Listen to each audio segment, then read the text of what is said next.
মাচ better. আপোনাৰ ৰিকভাৰীৰ progress দেখি ভাল লাগিছে। সি কিমান দিনত খোজ কাঢ়িব পাৰিব?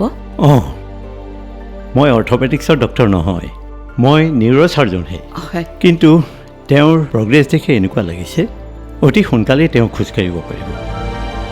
কাৰণ বেছিভাগ ৰিকভাৰী পেচেণ্টৰ উইল পাৱাৰৰ কেপাচিটিৰ লগত জড়িত। Thank you. ডাক্তৰৰ লগত কথা লুকাব নাপায়। আপোনাক এটা কথা সোধোনে? সোধক। আপোনাৰ টেনশ্যনবিলাক কি আছিল বাৰু? যিবোৰ চাগে এতিয়া অলপ আছে।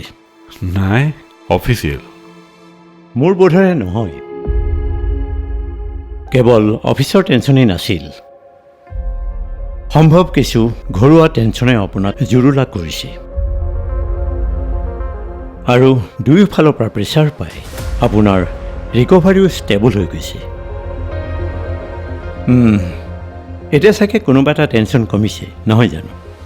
অ'কে, আশা কৰিম আপোনাৰ বাকী থকা টেনশ্যনবোৰ সোনকালে নাইকিয়া হ'ব। গেট ৱেল চুন। গৈ থাকক। হয়। আহক, মই আপোনাক আগবঢ়াই দিওঁ। Thank you. গৈ আছোঁ। হ'ব।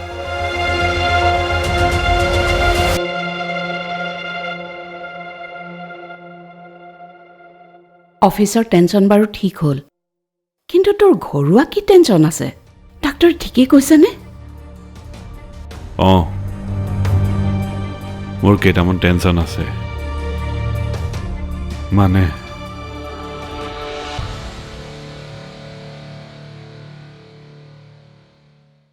যাবলৈতো বহুতেই মন আছিল, কিন্তু কোম্পানীৰ কাম বহুত পিছুৱাই যাব। কি কৰোঁ? এফালে শহুৰ দেউতাক দিয়া কথা যে কোম্পানীৰ দায়িত্ব মোৰ, আনহাতে দেউতাক দিয়া কথা যে এখেতৰ সকলো কথা মই আখৰে আখৰে পালন কৰিম। বৰ সমস্যা হ'ল। তুমি কি ভাবি আছা মই বুজিব পাৰিছোঁ। মই কাইলৈ আপোনাৰ ফেক্টৰীলৈ যাম। নালাগে যাব। কিয়?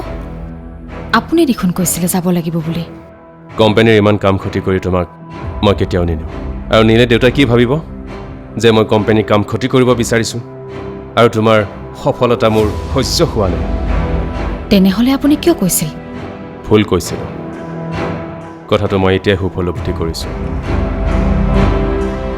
কিছুমান কথা সময়ত বুজি পোৱাটো ভাল, আৰু কিছুমান কথা বুজি পোৱালৈ সময় পাৰ হৈ যায়। ৰ'বা, তুমি যাব নালাগে, মই গৈ আছোঁ। হেল্ল', কোৱা।